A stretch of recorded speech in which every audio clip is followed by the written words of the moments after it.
Hello everyone, how are you all? I hope you're doing well and great. Thinking of resume कि resume कैसे तैयार करें, क्या क्या चीज़ें मेंशन करें, फर्स्ट इम्प्रेशन कैसा जाना चाहिए, पहले इंटरव्यू नहीं दिया है, पता नहीं सामने वाला हमारे रिज्यूमे को किस हिसाब से जज करता है, किस हिसाब से हमारा इम्प्रेशन उन पे जाना चाहिए.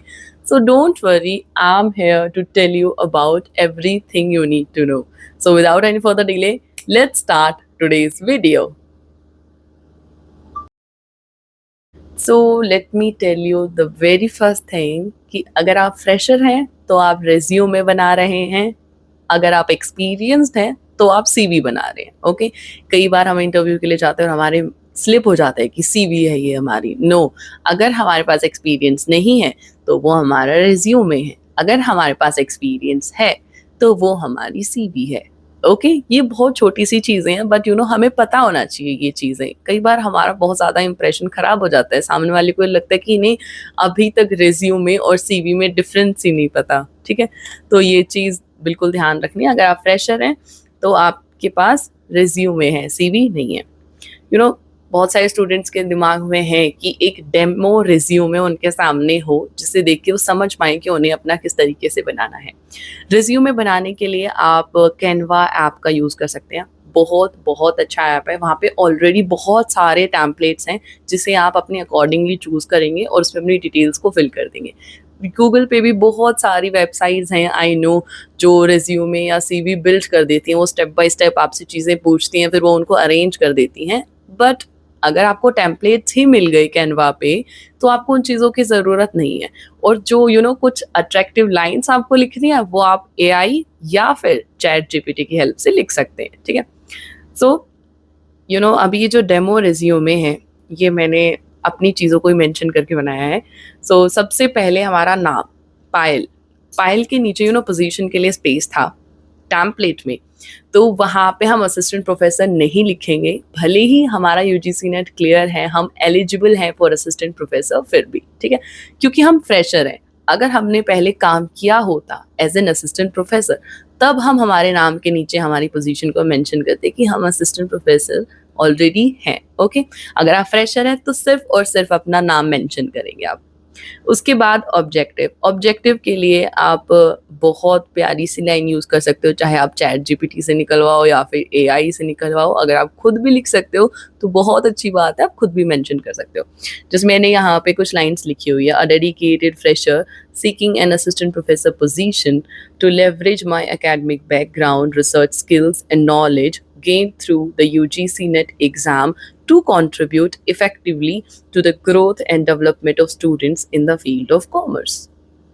तो मेरा यही ऑब्जेक्टिव है, मतलब मेरा रिज्यूमे बनाने का क्या ऑब्जेक्टिव है कि मैं फ्रेशर हूँ and I am looking forward for an assistant professor position. Right, तो उसको हमने थोड़े से फैंसी वर्ड्स इसमें ऐड ऑन कर दिए. ये चैट जीपीटी की हेल्प से बहुत इजीली निकल जाएगा. आप उसको अपने जो आप चाहते हो कि आपके ऑब्जेक्टिव में जो कीवर्ड्स मेंशन हो आप उनको वो कीवर्ड्स दो, वो आपके लिए बहुत अच्छा ऑब्जेक्टिव प्रिपेयर कर देंगे और आपको बस कॉपी और पेस्ट करना है. कैनवा से अगर आप करते हो तो आपको बहुत सारे टेम्पलेट्स वहाँ पे मिल जाते हैं. तो ऐसा नहीं है कि वहाँ पे क्या अगर आप पेड वर्जन लोगे तो ही बहुत अच्छा है, नहीं. बिना पेड वर्जन के भी बहुत सारी अच्छी चीज़ें, इनफैक्ट वो आपको आगे चल के आपके प्रोजेक्ट्स में भी बहुत हेल्प करेगा. तो वहाँ पे बहुत आसानी से आपको बहुत अच्छे टेम्पलेट्स मिल जाएंगे, कोई भी आप चूज़ कर लेना.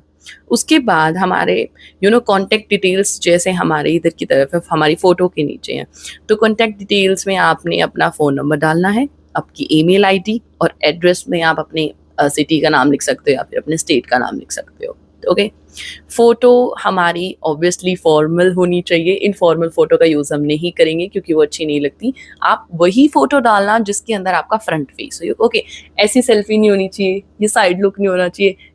थोड़ा सा देख लो, किसी फ़ोटो में से क्रॉप कर लो या फिर उसको फ़ोटो को वहाँ से कॉपी करके और वहाँ पे पेस्ट करो, बट फ्रंट फेस ही आना चाहिए और थोड़ी सी फॉर्मल होनी चाहिए. समझो इस चीज़ को, ठीक है, क्योंकि ये हमारा फर्स्ट इंप्रेशन है तो ऑब्वियसली हमें इसे बहुत अच्छे से बनाना है.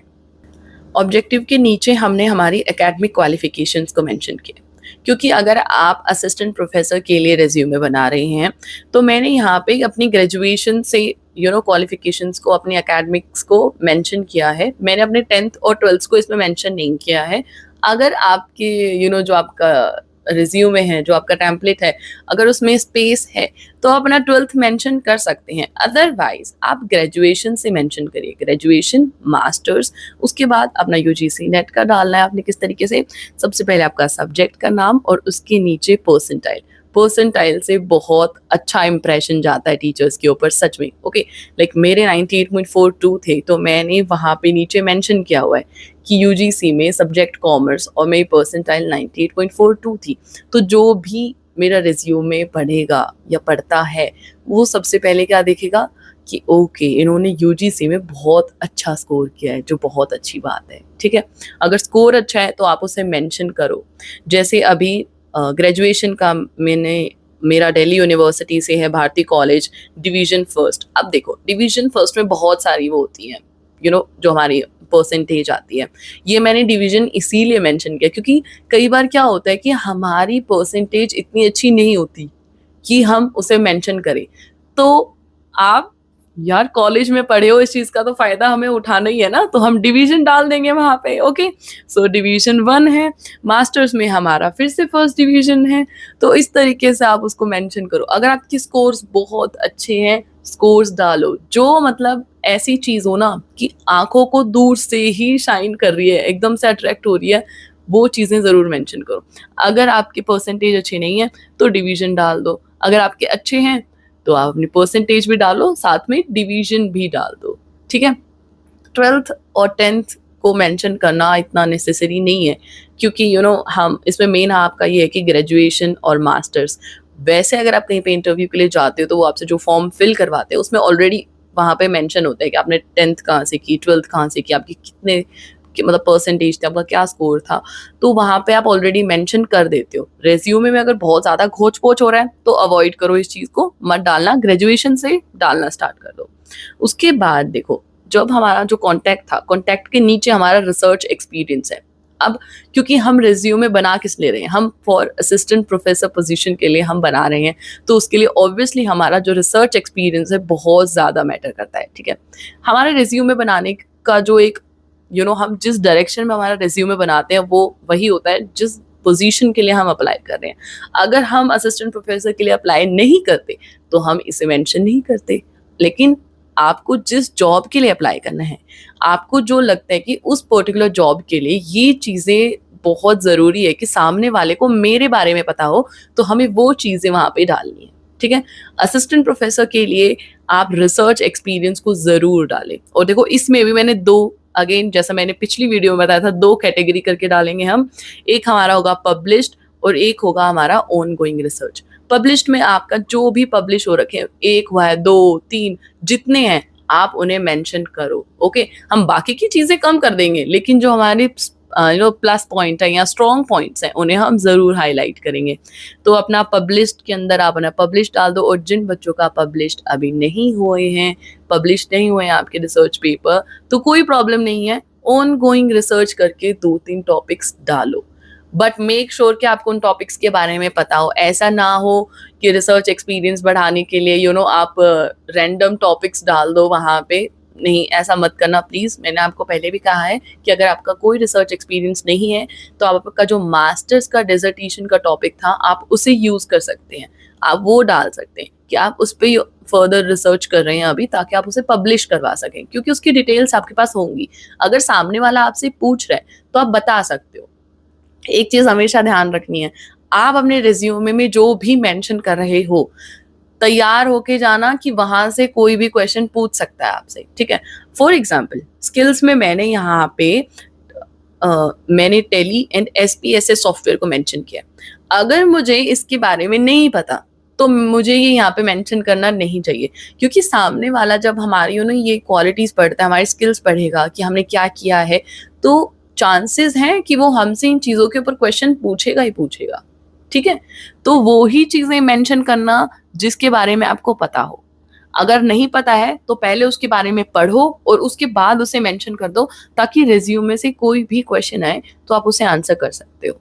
ठीक है, क्योंकि ऑथेंटिक लगना चाहिए, उन्हें लगना चाहिए कि हमने बस हवाबाजी नहीं की है इसमें, सारी चीज़ें जो लिखी हैं वो रियल हैं और हमें इन चीज़ों की नॉलेज है। और अगर हम गलत तरीके से कुछ भी ब्लफ कर देते हैं कि हमें ये भी आता है वो भी आता है, कोई हमसे क्वेश्चंस पूछते हैं तो हम इंटरव्यू में रिजेक्ट हो जाते हैं, इंप्रेशन भी खराब हो जाता है। कई बार क्या होता है कि हो सकता है कि हमारा उस पर्टिकुलर जगह पे अभी सिलेक्शन ना हो, लेकिन हमारा इंप्रेशन ऐसा होना चाहिए कि अगर वहां पे फिर कभी कोई भी पोजीशन खाली हो तो उनका कॉल आए हमारे पास। ठीक है, तो सिर्फ ऐसा सोच के नहीं जाना है कि बस नंबर बना के आने, नहीं, अच्छा करके आओ, भले ही सिलेक्शन हो या ना हो, क्योंकि ये चीजें बहुत हेल्प करेंगी आपको आगे चल के भी, कि अभी वहां पे पोजीशन ना हो या कल को वहां पे कोई बहुत अच्छी पोजीशन आए और उनको याद आए कि आप आए थे, तो वो आपको जरूर कॉल करेंगे। और ये सच में होता है ऐसा। ठीक है, इन चीजों पे ध्यान देना आपने। तो रिसर्च एक्सपीरियंस का समझ गए आप लोग, डिसर्टेशन का टॉपिक डाल दो अगर कुछ और नहीं डल रहा है तो। ठीक है, नहीं तो 3-4 टॉपिक्स पे रिसर्च करना स्टार्ट करो। अपने आपके जो टीचर्स थे उनसे मिलो, उनसे बोलो हमें रिसर्च पे काम करना है, वो आपके उस टॉपिक को एक रिसर्च टॉपिक में फॉर्म कर देंगे, उसको मेंशन करो, पर करो, ये बहुत इंपॉर्टेंट है आपके लिए। स्किल्स में हमारे जो बेसिक स्किल्स होती हैं जो चाहिए पढ़ाने के लिए, ऑब्वियसली सब्जेक्ट नॉलेज आपको चाहिए, टीचिंग एंड मेंटोरिंग होना चाहिए, रिसर्च एंड एनालिसिस होना चाहिए। रिसर्च इसलिए इंपॉर्टेंट है क्योंकि आप असिस्टेंट प्रोफेसर के लिए अप्लाई कर रहे हो। अगर आप स्कूल के लिए अप्लाई करते तो रिसर्च की इतनी ज़रूरत नहीं होती, बट अभी ज़रूरत है। ओके, उसके बाद आपकी प्रेजेंटेशन स्किल्स हो गई। आपको आप जिस चीज़ के लिए अप्लाई करो, जैसे ये कॉमर्स के लिए है तो इसमें टैली और SPSS सॉफ्टवेयर के बारे में नॉलेज होना बहुत अच्छी बात है। जो आपके फील्ड के या आपके सब्जेक्ट के जो सॉफ्टवेयर्स हैं, जो जिनके बारे में आपको पता है, चाहे कम पता हो पर आपको पता है, तो उनको ज़रूर मेंशन करना। ये बहुत बहुत अच्छा एक मोमेंट हो जाएगा आपका कि वाओ, आपको इन सॉफ्टवेयर्स के बारे में भी पता है, बहुत अच्छा इंप्रेशन जाएगा इससे। उसके बाद हमारा लैंग्वेज है। लैंग्वेज में आप हिंदी, इंग्लिश, इसके अलावा भी आप कोई भी स्पेनिश है, जर्मन है, कुछ भी अगर आपको लैंग्वेज आती है तो आप वो भी मेंशन करो यहाँ पे। ठीक है, तो ये हमारा सिर्फ एकेडमिक का था और रिसर्च पार्ट और स्किल्स थे जो इम्पोर्टेंट था, मैंने आपको बताया।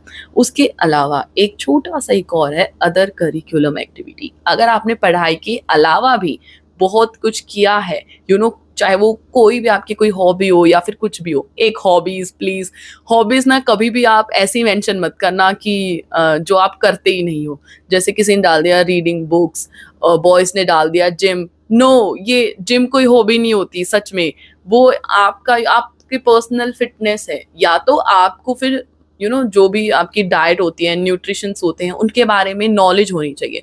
हमें हॉबी भी वो डालनी है जिसके बारे में हमें पता हो या फिर जिसे हम सच में रिपीट करते हो।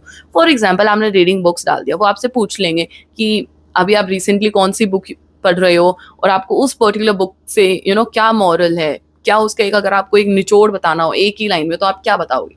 तो ये चीजें आपको पता होनी चाहिए। ठीक है, तो ऐसे ही कुछ भी नहीं डाल देना है। जैसे मैंने एक अदर करिकुलम एक्टिविटी में यहाँ पे नेशनल बास्केटबॉल प्लेयर लिखा है, क्योंकि ये सच है, क्योंकि मैंने 2 बार नेशनल्स खेला है, 3 बार मैंने रीजनल खेला है, तो मैंने उन्हीं चीज़ों को मेंशन किया है। ठीक है, मैंने यहाँ पे कोई एक्स्ट्रा अपनी कोई हॉबीज नहीं बताई कि ओके प्लेइंग बास्केटबॉल, नो। जो अगर मैंने अब मेरी हॉबीज पे कुछ किया है तो हम उसे मेंशन करेंगे, वो थोड़ा अच्छा लगता है। क्योंकि जब इंटरव्यू चल रहा होता है तो वो उनका लास्ट में ऐसा था कि oh you are a player too, आपने मतलब सर्टिफिकेट्स भी हैं आपके पास कुछ, ये वाला इंप्रेशन आता है। ठीक है, तो चाहे वो आपका स्टोरी टेलिंग में हो या पोएम राइटिंग में हो, कुछ भी हो, अगर आपने ये चीज़ें की हैं, चाहे आप डांस में ही क्यों ना हो, तो आप उस चीज़ को मेंशन करो, क्योंकि आपको उसके सर्टिफिकेट्स भी मिलते हैं, आप वो भी शो कर सकते हो, प्लस आपको उसके बारे में नॉलेज भी होगी। तो इन चीज़ों का ध्यान रखना है। ठीक है, अब एक ऐसी चीज़ जो नॉर्मली हम सभी आजकल हर यूनिवर्सिटी में या हर कॉलेज में ये होता जा रहा है कि स्टूडेंट्स का स्वयं पे रजिस्ट्रेशन करवाते हैं और एक कोर्स उनसे करवाते हैं। करते टाइम हमारा बिल्कुल भी उसमें कुछ खास इंटरेस्ट होता नहीं है, हम इतना भाव भी नहीं देते हैं उसे करते टाइम, हमें लगता है कि ये तो बस ऐसे ही है, बट उसे मेंशन करो अपनी रिज्यूमे में, क्योंकि उनका ऐसा लगेगा कि ओके, मतलब आप को स्वयं के बारे में पता है और आपने वहां पे भी कोर्स किया है, मतलब आप दूसरों को इसके बारे में बता सकते हो। समझ रहे हो? तो जैसे मेरा मास्टर्स में था मैनेजिंग इनोवेशन, तो फिर मैंने इस चीज़ को मेंशन किया, इसके बारे में थोड़ा सा पढ़ के गई, अगर कोई मुझसे पूछेगा तो मैं इससे रिलेटेड क्वेश्चंस को आंसर कर दूंगी। समझ रहे हो?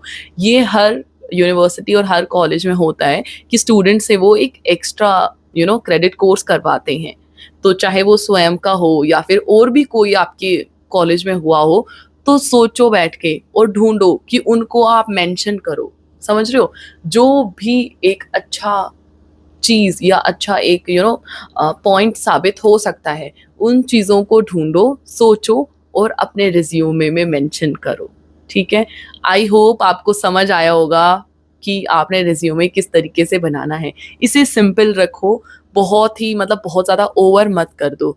जो आप लिखना चाहते हो, उसको बहुत ही शॉर्टकट वे में लिखो, ज़्यादा लेंदी करके मत लिखो क्योंकि रिज़्यूमे भर जाएगा, बहुत घोच-पोच हो जाएगी, ठीक है? जो लिखो, सच लिखो और जो लिख रहे हो उसके बारे में पढ़कर भी जाओ क्योंकि यही अच्छा है आपके लिए, नहीं तो उन्हें यकीन नहीं होगा और जब तक सामने वाले को यकीन नहीं होगा तो वो आपको अपनी ऑर्गेनाइजेशन में क्यों हायर करेगा। जब उन्हें पता है कि आप ट्रस्टवर्दी नहीं हो तो वो किसी ना किसी बहाने से आपको रिजेक्ट ही कर देंगे। समझ रहे हो? तो जो लिखो सही लिखो, शॉर्ट वे में लिखो और चीज़ों को अच्छे से अरेंज करके लिखो। अगर लग रहा है कि बहुत कंजस्टेड हो रहा है, नहीं लिखा जा रहा है, तो अपना 10th-12th को हटा दो, उनको मत मेंशन करो। ग्रेजुएशन से अपनी एकेडमिक्स क्वालिफिकेशन आप मेंशन कर सकते हो, ठीक है? और सबसे इम्पोर्टेंट, लास्ट में सीवी के एक कॉर्नर में आपका साइन होना चाहिए क्योंकि मुझे खुद एक एक्सपीरियंस प्रोफेसर ने ये चीज़ बोली थी कि आपका जो रिज्यूमे होता है वो आपका साइन होना चाहिए ताकि आप ये क्लेम कर सको कि ये आपका है। जब तक आपका उस पे साइन नहीं है तब तक वो आपका नहीं माना जाएगा। तो या तो एक छोटा-सा डिक्लेरेशन डाल दो आप लास्ट में कि जो ऊपर आपने मेंशन किया है वो सब सच है और आपने वो सारी चीज़ें अचीव की हुई हैं और फिर आपका साइन है या फिर आप सिर्फ़ अपना साइन कर दो, तो ये अच्छा है। अगर कई बार एक बार यही हुआ था मेरे साथ भी कि मैंने साइन नहीं किया हुआ था, तो उन्होंने मुझे देखते ही बोला था कि आप कैसे क्लेम कर सकते हो कि ये आपका है क्योंकि आपने इसे साइन नहीं किया। तो साइन ज़रूर करके जाना। फ़ोटो स्ट्रेट फेस की ही होनी चाहिए, साइड सेल्फीज़ नहीं होनी चाहिए, एकदम स्ट्रेट होनी चाहिए। आपका स्ट्रेट फेस होना चाहिए उसमें, ठीक है? I hope this is helpful for you. If you have still any doubt, any query, so please let me know. I'm here to help you. Thank you very much and please subscribe my channel too. Thank you.